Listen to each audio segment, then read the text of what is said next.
Can I just say, I had a friend in high school who was like a triple D. Oh, wow. Something like that. And she was small, too. She was petite. And it was terrible for her. She had back problems. She ended up getting a breast reduction. The first thing that she did when she woke up from the surgery was vomit because her inner ear was so messed up from the weight differential.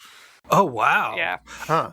I've never known anyone that serious, but like I've known some people with like double Ds who've had to have the reduction done just because it was causing constant back pain. There were ads in the New York subway when I was growing up about that. And like when I was, I don't know, 13, 14, it was sort of the first time that had occurred to me, like was seeing it on an ad. And I had to check in with some busted friends, let's say. And you know, and they were like, yeah, these are not pleasant to have sometimes. Yeah. Back pain, it's a thing, which, you know, culture at large was not telling me.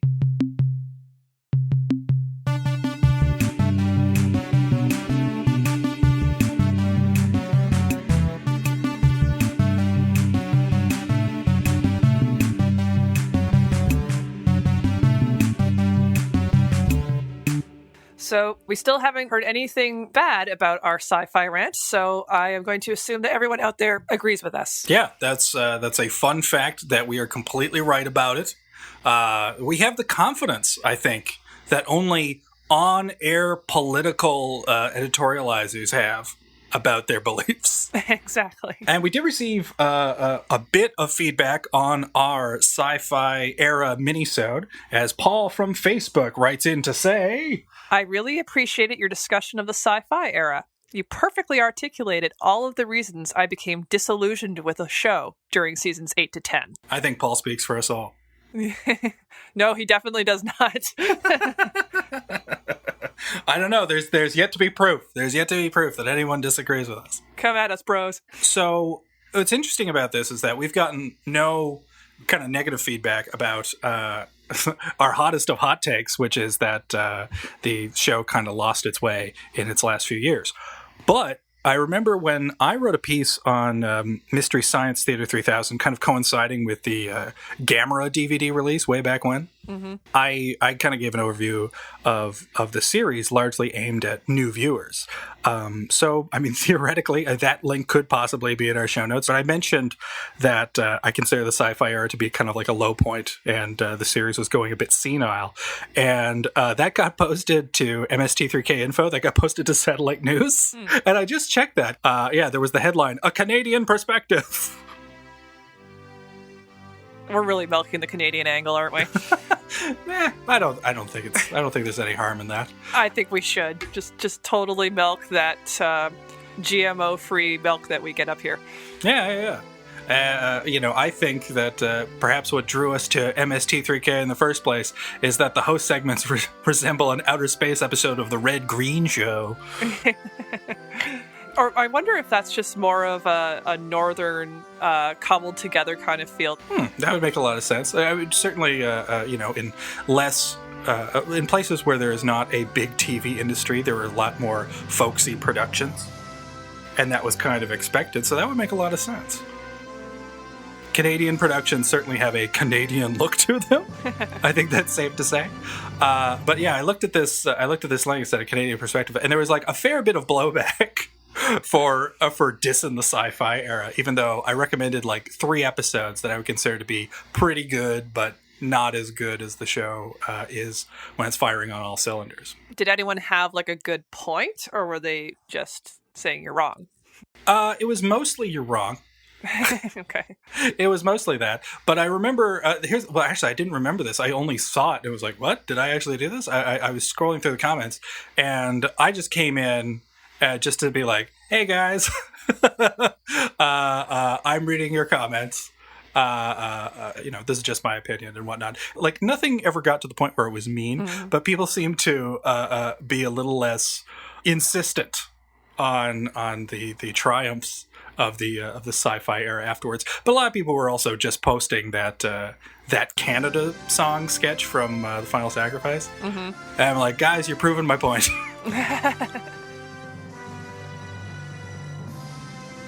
I know. I think I was being extra Canadian in that. I think I spelled Mystery Science Theater R-E instead of E-R. Very nice. Well, we'll definitely put that in the show notes so everyone can go back and look at some internet comments about Adam.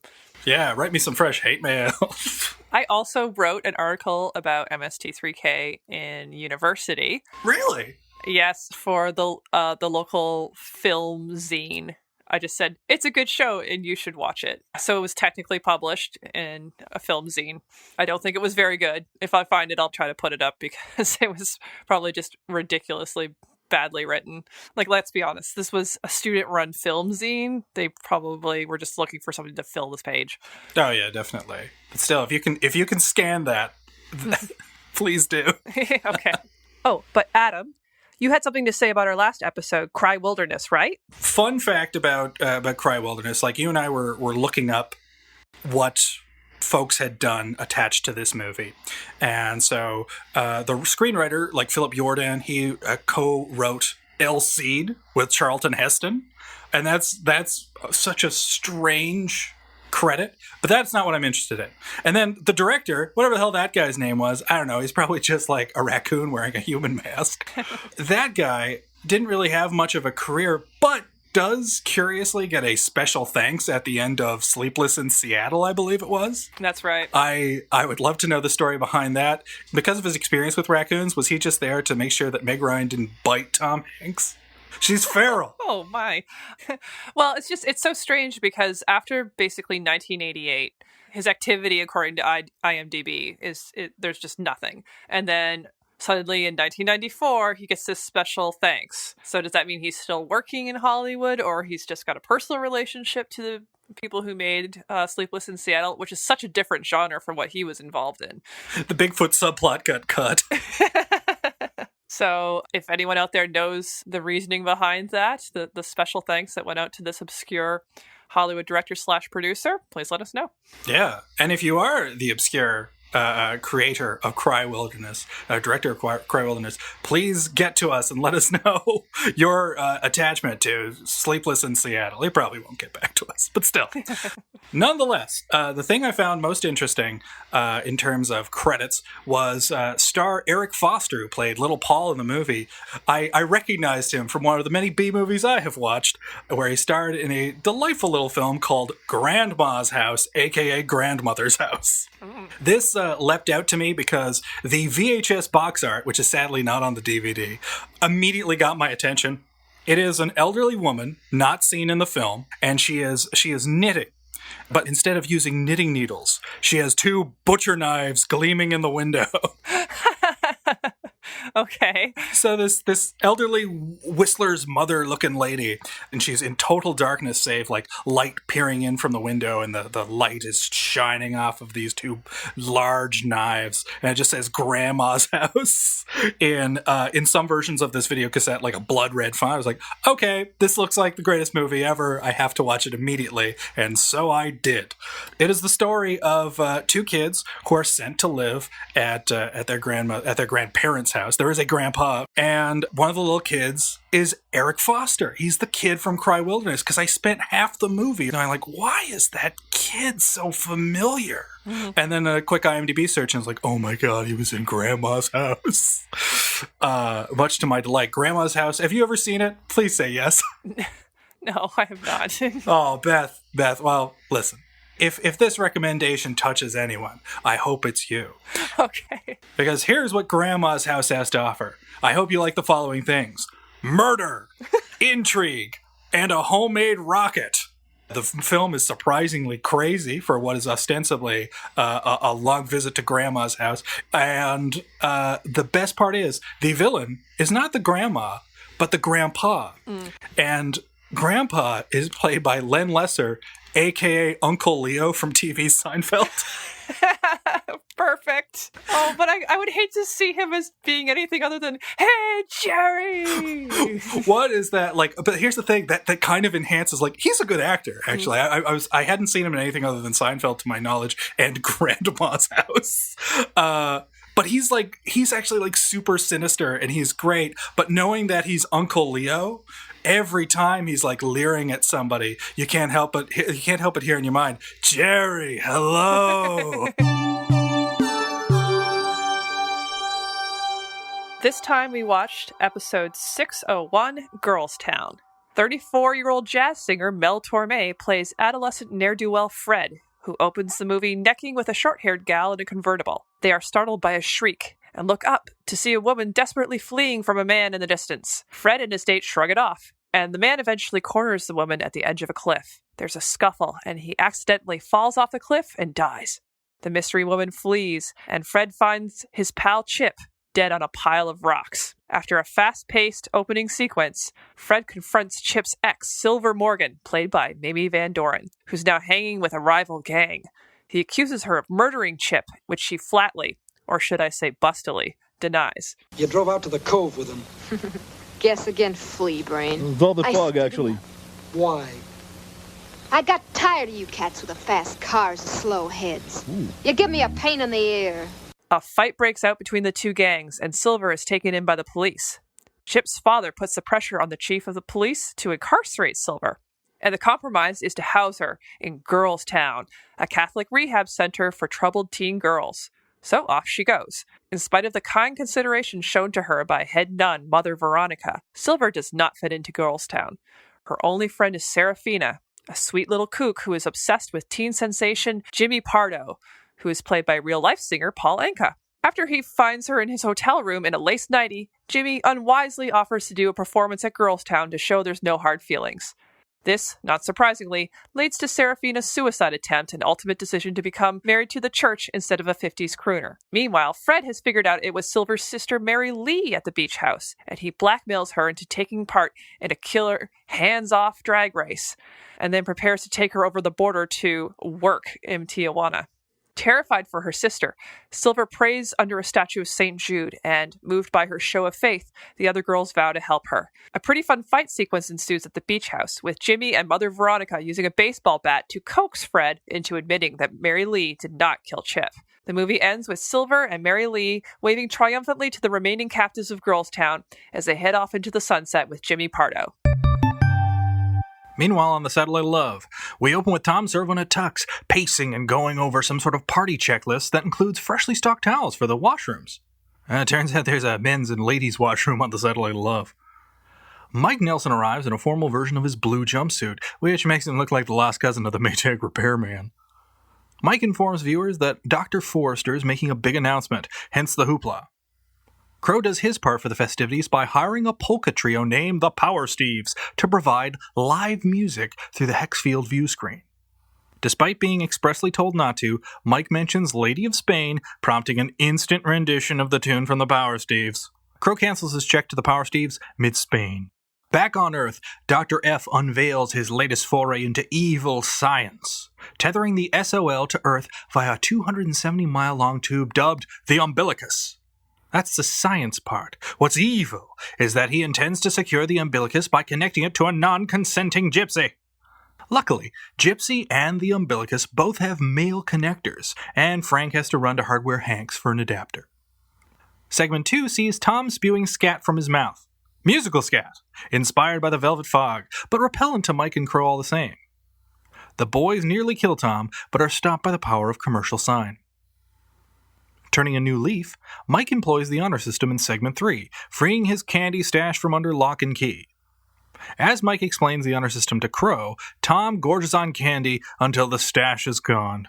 Servo, chocolate smeared and tubbier than usual, struggles to get back in the theater and lands on his chair with a thud.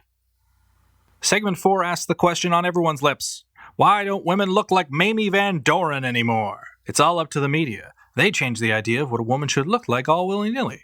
Tom and Crow suggest future it looks for women. Mike sketches their suggestions, but the end result is Mamie Van Doren.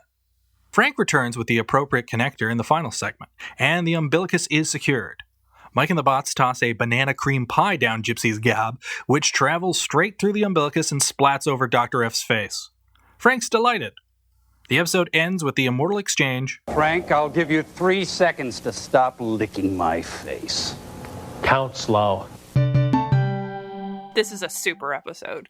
I don't know if it's in my top 10, but it's certainly one of my favorites. The riffing is really good, and frankly, the movie's a lot of fun to watch too. So it's not one of those cases where like the only way you could get through the movie is with the riffing. I don't know if it's intentionally delightful to watch, but it has an energy and a pacing that I'm not used to seeing from movies from this era. And frankly, I was surprised to hear it was a flop because I thought it was a lot of fun. Yeah, I found this to be hugely entertaining, and it's actually pretty professionally made all across the board. Like, there's a certain level of craft and quality here on display that would be, expected of an MGM production, even if it was a B-level production. And one of the things that I noticed is that in the credits, one of the names I recognized was William Tuttle, who's the makeup artist on this movie. And interesting thing about him, so before they had an Oscar for special effects and makeup, they would just send out honorary awards when they felt like it.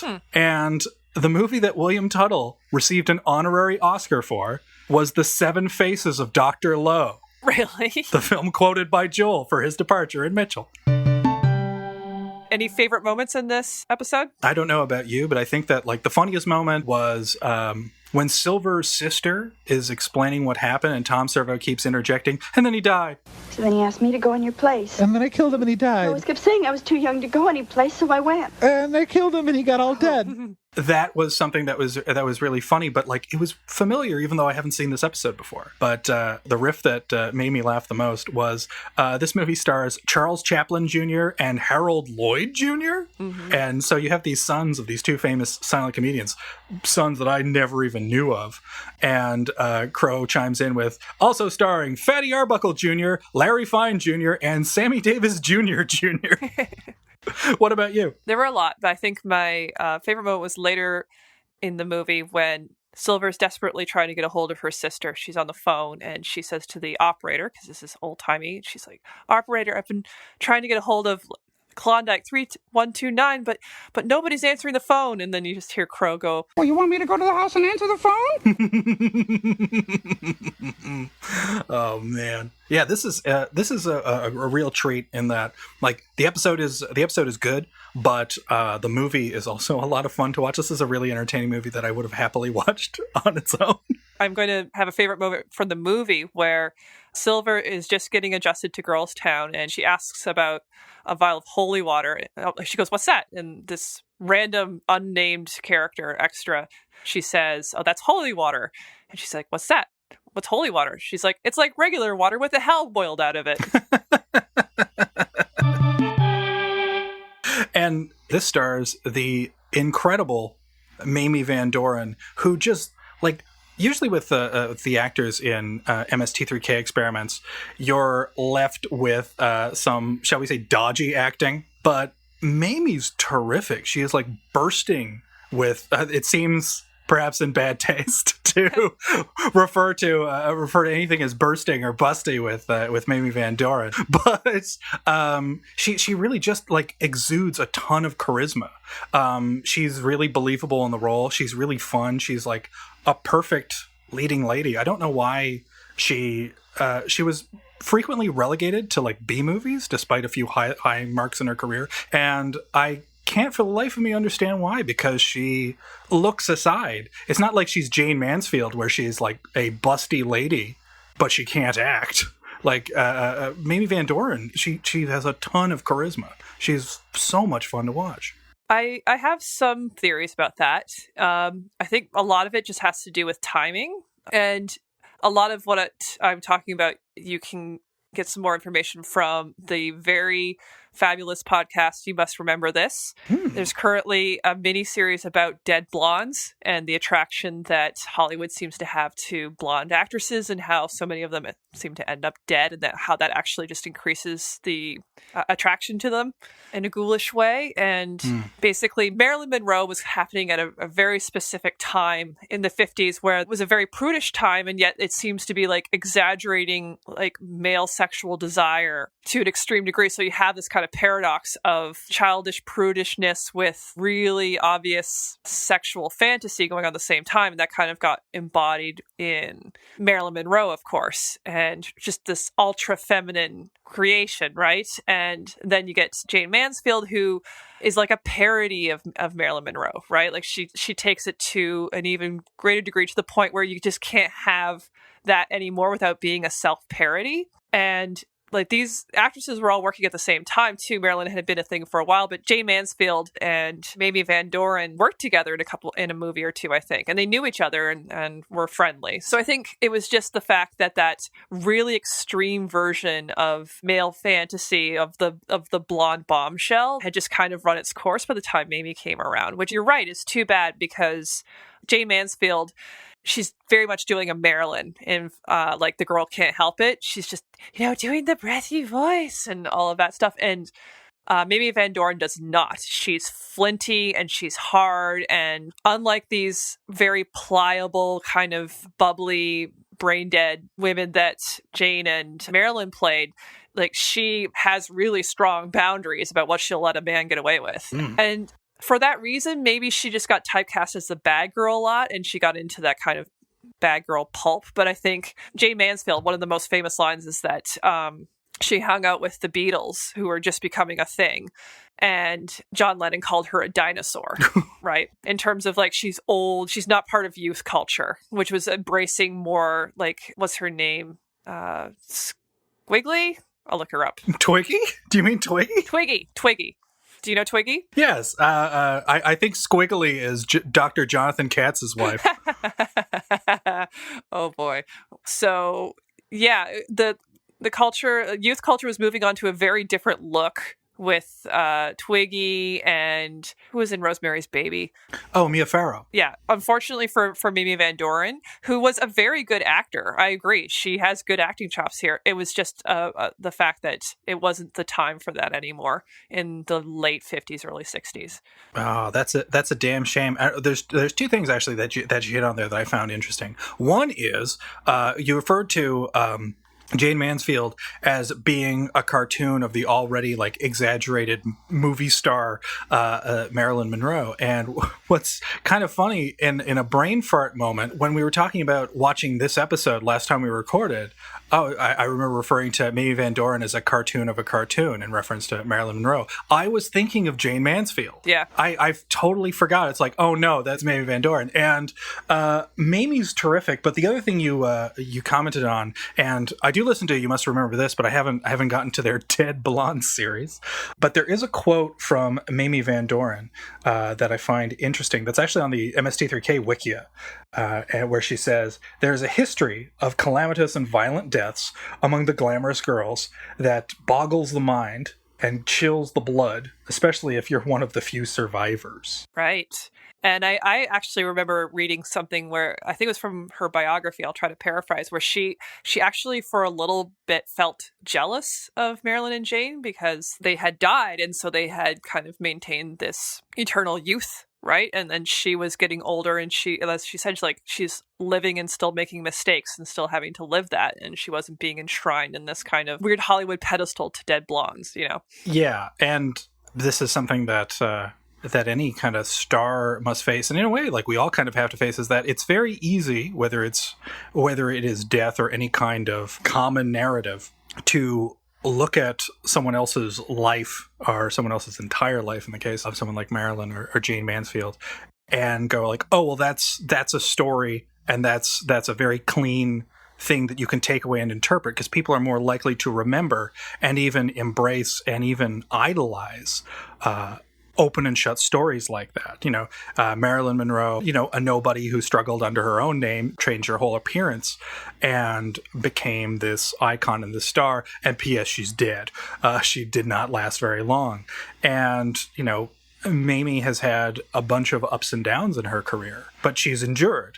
And it's a damn shame that she isn't a bigger deal, because everything that I have seen her in, which I admit is not a lot, she bursts with personality. And it's more than just being like a sex object, or her, her kind of like naturally beautiful looks, is that she has this kind of hard as nails toughness to her, that even when the character softens in Girls Town, she's not suddenly a weakling for that. She's kind of seems stronger in that she's willing to break in front of people. Not every actor could pull that off, but like Mamie Van Doren actually does a lot in this otherwise forgotten B movie. Have you seen her in anything else? Not that I can recall, but I have started to follow her Twitter account. Me too. She retweets a lot. Yeah, she does. It's mostly retweets of political articles and pictures of her with her dog, which I think is great. Aww. And I've read things that she is politically outspoken, and I was like, that feels like code for something. But like, she's very left leaning, but not in any way that I find disreputable. I think that people try to block themselves off from all kind of political discourse because it can be draining. Yeah. Especially if it is stuff that you may not necessarily agree with. Because, I saw a note in the MST3K wiki. It's like, where her political views are known. I was like, what does that mean? And I was going to click on this link to her Twitter account, and I was deathly afraid that she was a Rush Limbaugh type. Like the actor who played Barclay on Star Trek The Next Generation, who's now like a conservative radio guy. No. But for the most part, she is retweeting a lot of articles, and you can very easily glean that she is not pro-Trump. And you've also got photos of Mamie from all sorts of periods in her life, including recently, and Mamie is holding up beautifully. Mamie is still a bombshell at her age, and that is astounding. How old is she again? Oh, I don't know. She must be in her 70s or 80s by now. Yeah. But she's like a rockin' sexagenarian or octogenarian. I'm not sure, but like she's posting all these things, some of which are very recent. Like there was one photo set she posted that was a decade old, and she's just like, it's jaw-dropping. On YouTube, there's a whole episode of What's My Line where she's one of the panelists. Really? Yeah, that's worth checking out. There was so one of the things about Mamie Van Doren, she tried a couple of things as her like film career was dying out, or at least going through like kind of a saggy period in the man, that is a really unfortunate turn of phrase. We'll keep it. I don't mean to be focused on all boob stuff with the lady with the huge boobs, but it seems to be coming out. I'm sorry. Again, bad choice of phrase there. This is not delivered. I'm not doing a bit. But she wrote a few books, including, and these were all published in the 60s. There's My Naughty Naughty Life, I Swing, and My Wild Love Experiences. I assume some of those may be ghostwritten, just with the Mamie Van Doren name on them, because I know she wrote like an autobiography later on. Then in the 1980s, she started doing a nightclub act, and there is a clip, this will be in our show notes, there's a clip of her on Entertainment Tonight that she seems to be just rocking out and singing this kind of like almost disco-y number that I couldn't really identify. And the reporter asks her, it's like, how has the reception been for your new act? And she goes, fantastic, especially the gays. That's awesome. Yeah, she's great, and she fully like embraced that. She had like a huge following in the gay community. Out of all the top heavy blondes from the 50s, Mamie's my favorite. Yeah, absolutely. Most valuable Doren. But Mamie wasn't the only noticeable actor in this movie. There was also Mel Tormé. And Paul Anka. So we had a couple musicians who were acting in this. Did you think they did a pretty good job?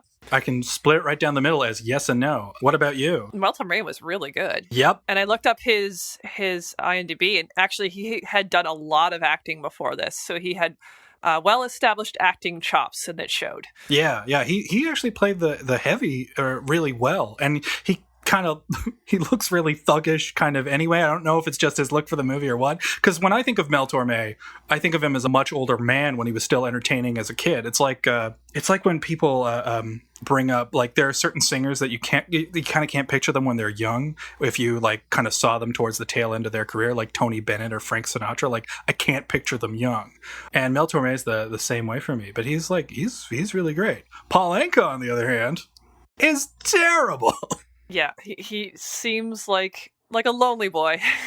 He seems like he's a little resentful, and he's just like, you could almost see the cue card just outside the frame. Like, he doesn't do anything with his body. He just pushes his head forward and says his lines without any kind of real enunciation or any kind of facial expression. Yeah. It's a little unfortunate. He's got all the charisma of a bag of wet leaves. Perfect. And it really puts into stark contrast Arch Hall Jr. He's like, you know what? At least Arch was putting something out there.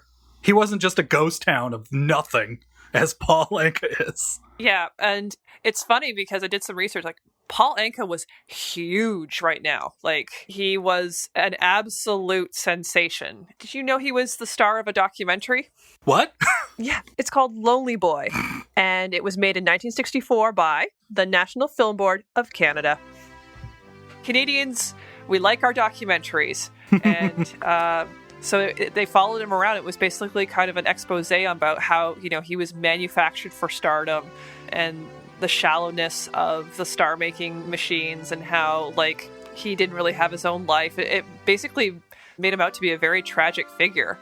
And it was made kind of at the peak of his career in the mid-60s, and so it basically sets him up as a failure, which turned out not to be entirely right. He had a career resurgence in the 70s and has been doing quite well ever since. But they were kind of setting him up as this passive figure who had just been turned into a star to make money for his, like, agent and producers, because he did a lot of work on him. Like, he had a nose job, he dropped 30 pounds, they changed his hairline. Like, there was a lot that they did to make him look like a teen heartthrob. Huh. That documentary makes sense given that it was made in Canada, because I think that, like, Americans like a success story and Canadians love tragedy and failure. Yep. Did you know Paul Anka is Canadian? Yeah. He was actually the biggest Canadian act at the time that had ever broke, and he's from Ottawa. Yep. All the sexiest stars come from Ottawa. Him and Norm Macdonald. Well, I was going to ask you, like, were you familiar with, like, Paul Anka? Like, were you that familiar with his stuff at all? Well, he's in that one Simpsons episode, so... About to say. Yeah. He has kind of a Neil Sedaka look in the 70s, and he just kind of looked blandly pleasant. Yeah, it's funny. They for whatever reason, this is apropos of nothing, but I feel obliged to mention it. A friend of mine made me a mixtape. And for whatever reason, he put on the cover, "Thanks for nothing, Neil Sedaka," and it still makes me laugh. But this is why I brought this up. I was curious as to how you felt, because, I mean, we've already established, like, Mel Tormé has chops, and Paul Anka, acting wise, doesn't really, though he quits himself quite well in a Simpsons appearance. And it's funny with both of these guys, with both Anka and Tormé, I think of them more because of comedy than I do, and certainly, like, a bit of intentional kishiness than I do for their initial and their set and their I guess, quote unquote, real careers. Because Anka, in addition to his Simpsons appearance, released in the early 2000s an album called Rock Swings. They're not very comfortable. The worst kind of swing. Yeah, despite what Fred Flintstone may tell you, rock swings are not comfortable. But with Rock Swings, he's doing, like, covers of a lot of alternative and grunge songs of the 90s. And as you know, alternative and grunge songs of the 90s all have terrible production, usually courtesy of Steve Albini making music sound terrible for as long as he's lived. So now you have these, like, big band versions of, like, Nirvana songs and stuff that he did. And is it good? It's fantastic, actually. Okay. It's quite good. I think he was kind of riding off the success of Richard Cheese, who, of course, famously had that cover of Down with the Sickness. But, you know, his whole career is like that, of turning seemingly unpleasant songs into big band numbers. And Paul Anka kind of did a less extreme, less jokey version of the same thing. And it apparently came out of a real sincerity. And it works much better. It's much more satisfying as a musical album. Because even Anka's actually got, like, at least as an old man, I think has a good voice. But it works a lot better than Pat Boone when he decided to stop railing against heavy metal and released an album of Pat Boone-ish covers of various metal songs called In a Metal Mood. But that's what I think of when I think of Paul Anka. And with Mel Tormé, albeit less experience here, but I think of him because of two things. Harry Anderson's character on Night Court, Judge Harry, was a big Mel Tormé fan, and the Velvet Fog shows up in several episodes. And I remember him being funny on Night Court. Night Court was a show I watched all the time as a kid, and I think most of the time I was watching it, I just kind of had my fingers crossed that original Gomez Adams Sean Astin would be showing up because he had a recurring part. And Tormé also shows up for a cameo appearance in the second Naked Gun movie, where he's dancing, I believe, with Priscilla Presley, and we only see him from the back at first. And Leslie Nielsen shows up, taps him on the shoulder, and says, "Do you mind if I cut in?" And Mel Tormé turns around for his cameo and just sadly slinks away, and he's never seen in the movie again. To go back to Paul Anka and how badly he acts in this movie, it's actually, I would say that it proves that documentary's thesis wrong. He is a bad actor because he's still very young, and you can tell he's just being led into everything, he doesn't have a lot of agency, and that sense of just kind of being there and doing his lines because that's what he's supposed to do is very obvious here. And then, of course, later on with some of his own projects and in the Simpsons cameo, you see somebody who's confident and happy and more natural. So this is another case where it's good when people age and get comfortable in their own skins and don't stay just one thing that dies and becomes put on a pedestal. Hi everyone, Producer Chris here. Just wanted to let you know that the next segment contains a discussion of the sexual violence that occurs in the movie. There's nothing graphic, but we thought you might want a content warning. If your podcast player has chapter marks, you can skip to the next chapter, or else fast forward to about the 46-minute mark. Thanks.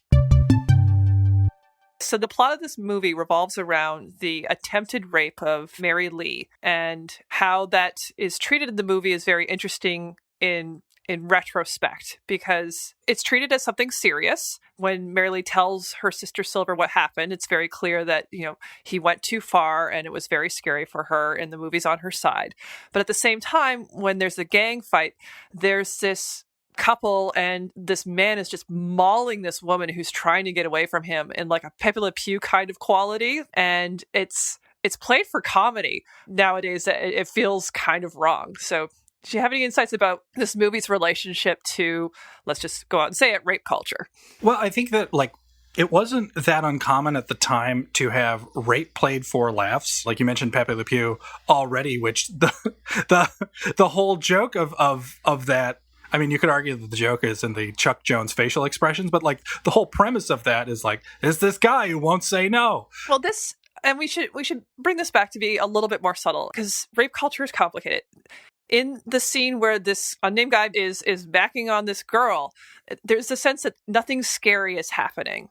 She's reluctant, she doesn't like it, but she's in a public place. She doesn't seem like she's scared.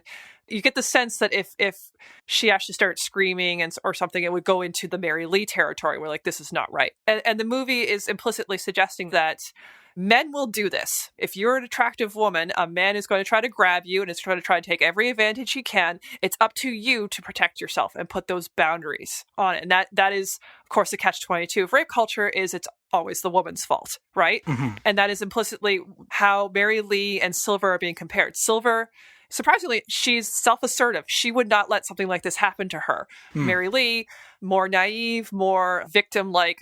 It's not her fault, but she needs to be protected more because she can't take care of herself the way Silver can. But even at the beginning, when Mary Lee is being attacked, she is screaming. But noticeably, Mel Tormé, while he notices and he reacts, and admittedly, he's not one of the good guys, he doesn't intervene. He doesn't do anything. He just goes looking he's like, "Hi, where's Chip?" And he goes looking for Chip. And then they find his surprisingly relaxed looking body on the rocks. That's it. He's not concerned at all about her safety. So I don't think you would see this now unless it was done really, really unsubtly. In a movie made now, you'd have a close-up on the modern-day Mel Tormé's face as he deliberately ignores this to really spell out that he's a villain. In a sense, even though I'm sure it was just culturally appropriate for the 60s, this is perhaps how people would have reacted. It's oh, someone's screaming, but it's not my business. Hey, where's my friend? That is probably more normal for the 1960s. But now it would be terribly underlined, which makes Girlstown seem subtle in comparison. Well, I mean, it's also, this is a teen exploitation movie, right? It's deliberately pushing older generations' fears about teenagers to the extreme. And so there's this sense that, they're going out, they don't have any boundaries, and they don't know what's right and wrong. So I think the fact that he didn't care at that moment was kind of feeding into that. Like, it was establishing right away that this is the kind of immoral space that we're dealing with. It's what happens when there's no adult supervision. It kind of reminds me, like, in a weird way, Girls Town almost evokes the genre of the rape revenge movie. Even though there are slight aspects of this that are changed, like, had this movie been made later, even recently, it would have been that Mary Lee would have been assaulted, and the movie would have followed Chip, and eventually the characters would get their revenge on Chip. Chip would get his comeuppance eventually. Because that's what kind of defines the whole rape revenge subgenre, which, like, is a thing. There is the infamously titled I Spit on Your Grave, which is devoted to that premise, and its intent is somewhat blurred by that amazingly lurid title, as opposed to its original title, Day of the Woman. But also, like, you see that, like, that's what got the whole Death Wish series rolling, was that crime exists and police are powerless to stop crime. Crime is just this generic thing that comes at you. And ultimately this leads to women being assaulted. So you need an elderly Charles Bronson to take care of, like, rapists and murderers everywhere. You need people to do vigilante justice. And you get a sense of vigilante justice at the end of this movie because you end with a nun. You end with Mother Superior with a bat to Mel Tormé's face. Now, she doesn't slug him, admittedly, but the threat is there. I was also thinking Unforgiven is another one that runs that line. It's kind of a vigilante goes out and gets justice for a woman. You're probably right about that. It's interesting because Silver is our hero and she can absolutely handle herself against all the men who want to paw at her. And that's kind of a catch-22. On the one hand, she's, a positive figure. She's not fragile. She doesn't have to be taken care of, but also is that innate assumption that you should have to take care of yourself. This is on you as a woman to protect your boundaries because men are all Tex Avery wolves and you just have to accept that. Another interesting thing, actually, come to think of it, is that, okay, the movie is telling us that Silver is a positive character and she's a good character. She's good-hearted despite falling in with a bad crowd. But that bad crowd brought out that toughness, which is going to protect her from any potential assault. Because, men are just gonna, like, it's gonna go to their heads and they're gonna lose control because that's just how men are. We all have a Hulk mode where it's called Bonerland, and you don't want to get there. But the weird thing is, okay, so that's good, but the movie is simultaneously telling us that she is too hard, she needs to be broken in by Catholicism, and that she should be a softer, gentler person.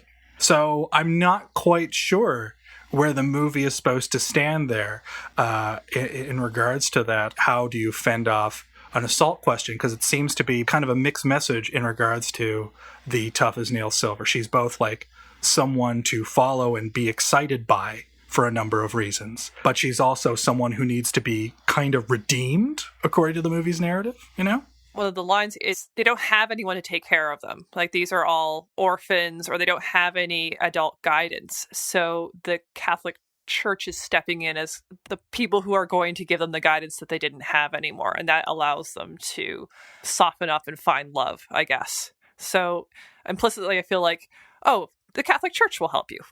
Yeah, nuns with bats.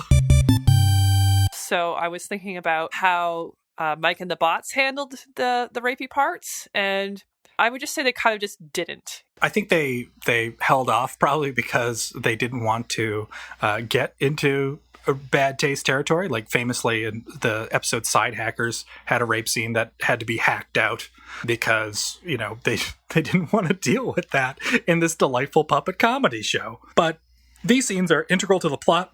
They would need to be left in. And Mike and the Bots handle things well by applying a level of absurdity to it so that you have essentially a palatable rape joke. Like, there's a scene very early on with Mary Lee, and she's screaming, and I think it's Tom who says, like, listen, if you want to try on my dress, just tell me. Right. And then later on, when Chip is like clinging onto that root, and the root is being dragged out of the ground, it's Mike who chimes in with, it's like, I bet at this point he's probably going over, what could I have done differently? Just as, again, it's like an absurd and kind of like dry approach to this, as opposed to what you'd commonly see in like the earlier years of the show, where this sort of behavior would get like boos or a lot of sickening remark. We do get a bit of that towards the end, when Mary Lee is kidnapped. Yeah. Oh, and I should say, like, I'm remembering now, like, at that early scene, Mary Lee's dress is ripped, and she starts really pushing back, and Mike's like, hit him harder. They comment on it, but they're also like, yeah, this is surprisingly, I don't want to say prescient, but this is surprisingly well done for a comedy show in the 90s. They're definitely on the woman's side. So I guess if they're defaulting to the potential victim, then good for them. Yeah. The only thing I'm curious about, too, is like wondering whether or not this would be handled differently today.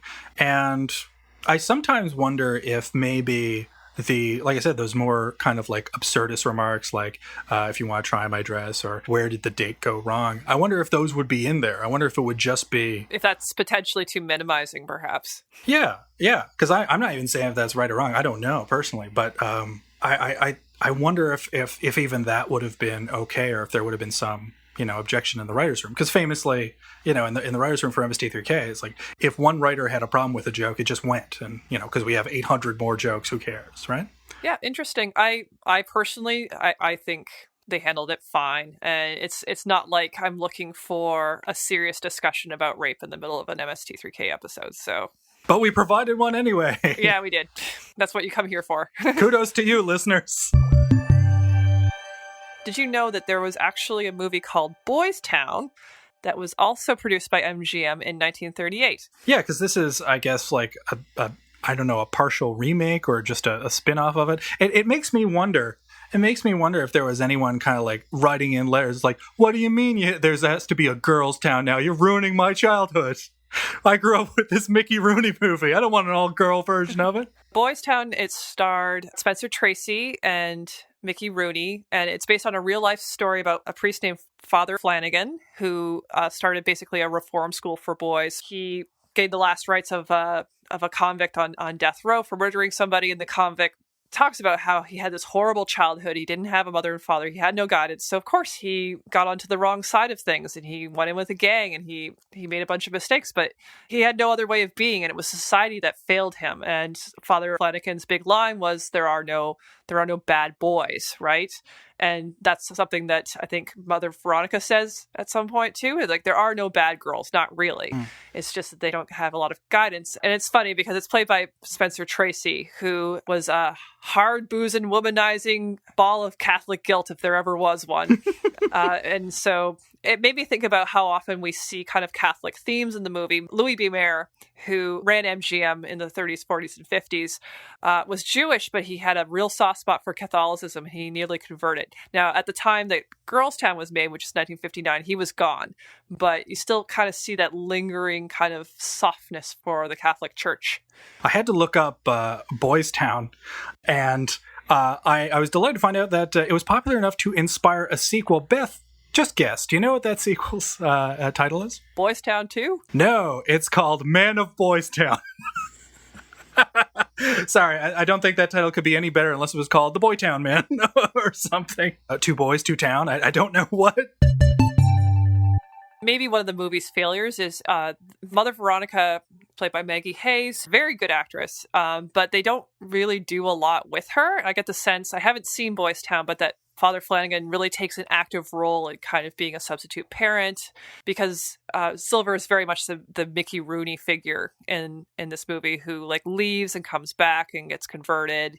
But Mother Veronica seems kind of not very active in Silver's transformation. Like she's reassuring, she gives a lot of support, but she doesn't provide a lot of active guidance. I think that's one of the film's maybe incoherencies, is it doesn't know if it wants to be a Catholic movie or if it wants to be a teen exploitation movie, or if it just wants to look at Mamie's boobs the whole time.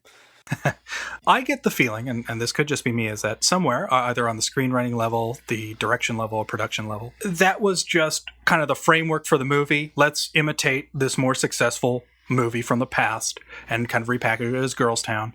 And yes, this has like a Catholic storyline through it, but we'd much rather tell this teen exploitation story.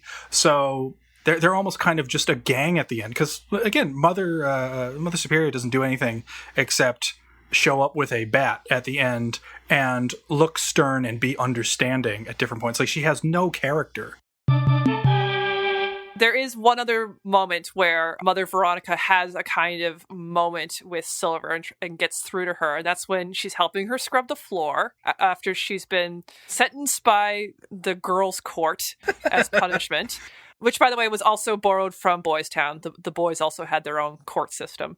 I should also mention the boys were like prepubescent, and it seems kind of strange that all these girls are kind of jailbaity, sexually desirable 18-year-olds, but we'll get beyond that. Anyway, she talks about how there's no such thing as a bad girl, not really, but you get all of you together and you start acting like lemmings. Silver doesn't know what a lemming is, and she explains like they're a rodent, and when there's too many of them, they go crazy and they throw themselves off a cliff and commit suicide. Which is not true. No, it's not true, which is funny because just the year before this movie, in 1958, Disney had put out a nature documentary called White Wilderness, and it is legendary for perpetuating this myth. Yeah, and funnily enough, this is actually, speaking of Canadian pride, this was shot in Alberta. They imported lemmings for this. And they used tight angles. There's a really great Snopes article on this. They used tight angles and even a turntable to make it seem like the lemmings were becoming frenzied and were jumping off of cliffs and going into a river to drown, while the narration drones on about how, like, oh, you can't understand lemmings, they just love dying. But that never happened.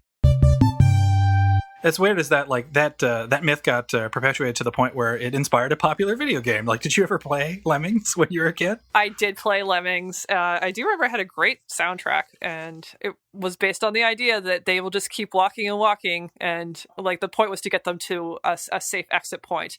And if you didn't build something in time, they would just walk off the edge of a cliff and then fall, and the noise was kind of like an egg cracking. So just get splat, splat, splat, splat, splat, splat, splat, splat. That's amazing. There were a lot of games that used the same idea, and I had a game for the Super Nintendo that was based on that. It was also based on the animated series Eek the Cat for Fox Kids, which was a delightful cartoon, don't get me wrong, but inspired a heinous Super Nintendo game that I nonetheless played a lot because I owned it. As you do. Yeah. And essentially, yeah, you were you were Eek the Cat, and you were essentially walking around. It was like a ripoff of another computer game that was also inspired by Lemmings called, I believe it's called Sleepwalker. And essentially the premise was people were blindly walking in front of you, and you as Eek had to essentially manipulate the character that you're supposed to save the life of across a bunch of like platforms and stuff and other kinds of dangers. It was a remarkably not fun game that had a great soundtrack.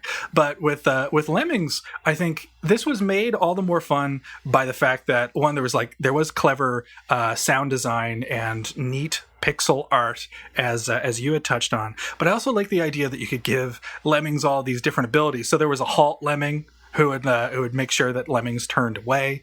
There was a bomb lemming that could explode things that are in your path. Although, if memory serves, the bomb lemming could potentially kill your lemmings if you dropped a bomb too close to your pals. And of course, the digger lemming. It was a super fun game to play that I guess always dreamed of when I sat through hour after hour of that stupid Eek the Cat game. But I was happy to revisit it. I don't know if you had a chance to, but there's and this will be in the show notes. There's actually like an emulated version of the old computer game that works really well. This probably won't make it on the air, but I just want to mention, if you've heard of this latest, I don't know if you play like dumb games. I only play dumb games. Okay, Beth. I'll have to find the name of it.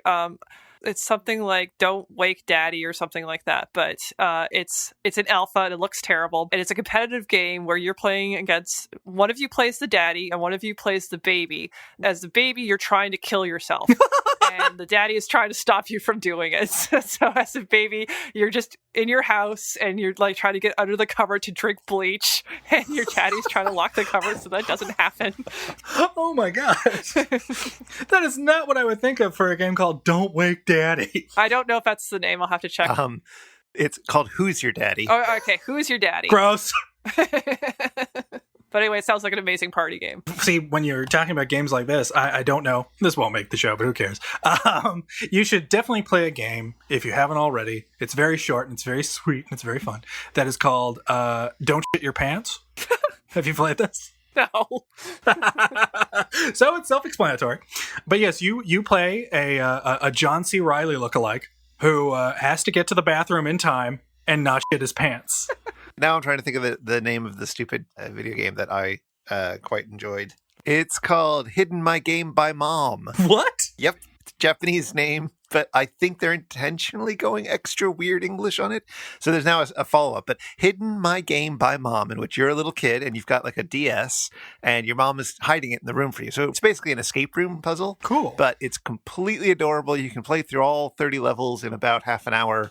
And there's now 2 of them, and free download. Totally recommend it. Yay. What is called Hidden My Game by Mom? Hidden My Game by Mom. Link in the show notes. Okay.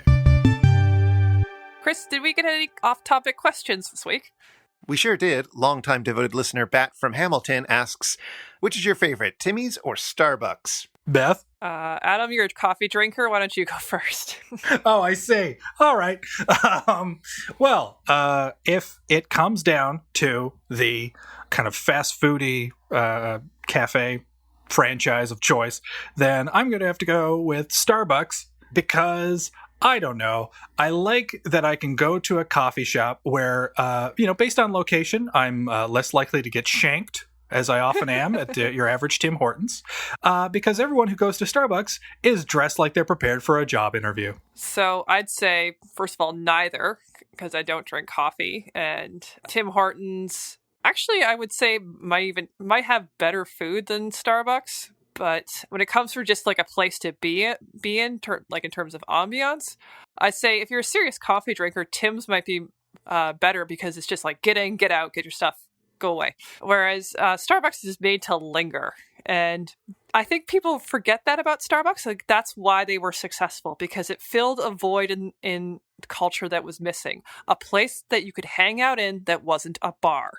We needed that, and Starbucks gave it to us, and they still do it very well. Yeah, I don't particularly have strong feelings about either of those franchises, but if I'm going to choose one, I'm probably going to go to Starbucks, not going to lie.